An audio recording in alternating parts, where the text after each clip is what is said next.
তত্ত্বাবধায়ক তো অনেকদিন হয়ে গেছে, নির্বাচন তো অবশ্যই দেওয়া উচিত। নির্বাচনের জন্য সবাই প্রস্তুত আছে এবং বিভিন্ন দল নির্বাচনের জন্য মিটিং মিছিল করতেছে।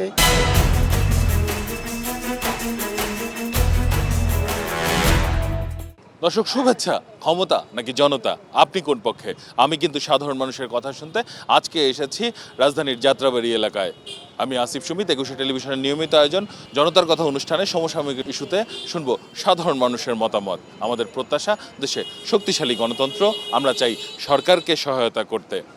শুরুতেই যে প্রসঙ্গ উল্লেখ করতে চাই, এরই মধ্যে বিভিন্ন দল আগামী নির্বাচনকে লক্ষ্য রেখে তাদের প্রার্থী ঘোষণা করেছে।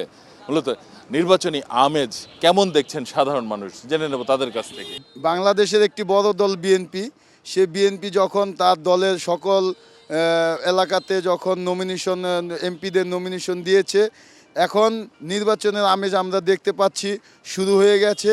এখন প্রত্যেকটা দল যাদের নিজস্ব এমপিদের নমিনেশন দিচ্ছে, এখন নির্বাচনের অবস্থান অনেক ভালো আছে এবং নির্বাচনের মাঠ অনেক গরম আছে। এখন লোকজন জনগণ মাঠে নামছে, আমরা বিভিন্নভাবে দেখতে পাচ্ছি। ধানের শেষের মিছিল হচ্ছে এবং অন্যান্য জামায়াত বা অন্যান্য দল যারা আছে তারাও তাদের ভিতর থেকে দল গুছাচ্ছে এবং তারাও নির্বাচনের জন্য প্রস্তুত হচ্ছে। বাংলাদেশের যে নাগরিকতার যে দায়িত্ব অনুসারে বাংলাদেশে সবাই নাগরিক ভোট দিতে পারবে ইনশাআল্লাহ। নির্বাচনের আমেজ ভালো আছে। নির্বাচনের আমেজ খুব সুন্দর এবং সব দলই যারা আছে সব দলই নির্বাচনের জন্য প্রস্তুতি নিচ্ছে। নির্বাচনে অতি আগ্রহ আছে জনগণ ভোট দেওয়ার জন্য।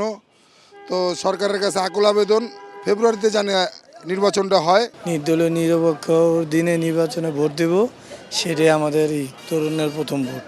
নির্বাচনের জন্য সবাই প্রস্তুত আছে এবং বিভিন্ন দল নির্বাচনের জন্য মিটিং মিছিল করতেছে। সবাই ভোট দিতে চায়, আগ্রহী। তত্ত্বাবধায়ক তো অনেকদিন হয়ে গেছে, নির্বাচন তো অবশ্যই দেওয়া উচিত। আমরা দেশের নাগরিক হিসাবে সবারই যে একটা ভোটের যে একটা অধিকার, এটা পাওয়া উচিত। ভোট দেওয়ার একটা সুযোগ আসছে, ইনশাল্লাহ আমরা সকলে ভোট কেন্দ্রে যাব, ভোট দেব। আমরা নির্বাচন চাই ভালোভাবে হোক এই দেশের। অনেক ধন্যবাদ আপনাকে। দর্শক, আপনারা শুনছিলেন সাধারণ মানুষের প্রতিক্রিয়া। এবার আরেকটি প্রসঙ্গ নিয়ে সাধারণ মানুষের কাছে আমরা যেতে চাই।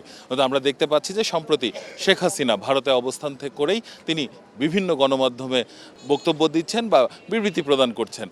ভারত এই সুযোগ কেন শেখ হাসিনাকে দিচ্ছে, সাধারণ মানুষ কি মনে করে? ভারত বিভিন্ন সুযোগ সুবিধা নেয় এই আওয়ামী লীগ সরকারের, সেই জন্য এই শেখ হাসিনার সমর্থন দিচ্ছে। ভারতের দালালরা চায় আমাদের বাংলাদেশ থেকে আমাদের সব কিছু নেওয়ার জন্য।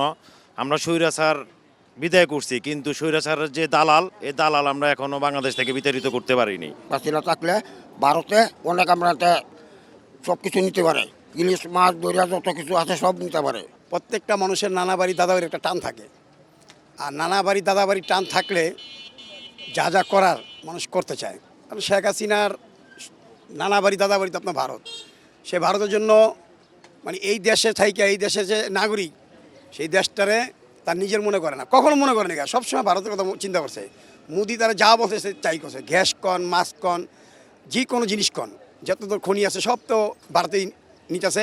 এই কারণে নিতেছে বাংলাদেশটারে পার্শ্ববর্তী দেশ হিসাবে, আমরা যে পার্শ্ববর্তী দেশ, আমরা যে বন্ধু, এটা তারা মনে করে যে বাংলাদেশ হচ্ছে একটা খনি, এখান থেকে জানতাম তাই আমাদের লাভ। ভারত মোদী সরকার কেন শেখ হাসিনাকে এত সাপোর্ট করে বা আশ্রয় দেয়, প্রশ্রয় দেয়, এটা যা সাধারণ জনগণ বাংলাদেশের খুব ভালো করে জানে। কারণ সে পারে, আওয়ামী লীগ সরকার এবং শেখ হাসিনা থাকতে তার অনেক লাভবান, সে বাংলাদেশ থেকে সে অনেক কিছু চুষে নিতে পারে। ভারত সরকারের উচিত ফেসিবাদ স্বৈরাচার হাসিনারে গ্রেপ্তার করে বাংলাদেশের কাছে ফিরিয়ে দেওয়া। এটা মোদী সরকারের ভুল হচ্ছে, যেহেতু বাংলাদেশের জনগণের বিরুদ্ধে সে চলছে, এই জন্য শেখ হাসিনারে পছন্দ করে। আমাকে বাংলাদেশের জনগণ তাদের পছন্দ করে না। ভারত সুবিধা দেওয়ার দিকে আমরা পছন্দ করি না। বাংলাদেশ ক্ষতি হচ্ছে এবং পানি দিয়ে আমাদেরকে ডুবাচ্ছে, এই জন্য ভারতকে আমরা পছন্দ করি না। আর শেখ হাসিনা মোদিকে ভালোবাসে, কিন্তু বাংলাদেশকে ভালোবাসে না। ভারত সরকার এদেশে ফ্যাসিবাদী স্বৈরাচার সরকার প্রতিষ্ঠাতা কায়েম করে ভারতের একটা অঙ্গরাজ্য বানাতে চায় ভারত সরকার। আসলে অঙ্গরাজ্য কি সোজা কথা গোলাম বানাইতে চায়, এই কারণে এই গোলাম বানানোর চিন্তা ভাবনায় শেখ হাসিনা মাতোয়ারা ছিল।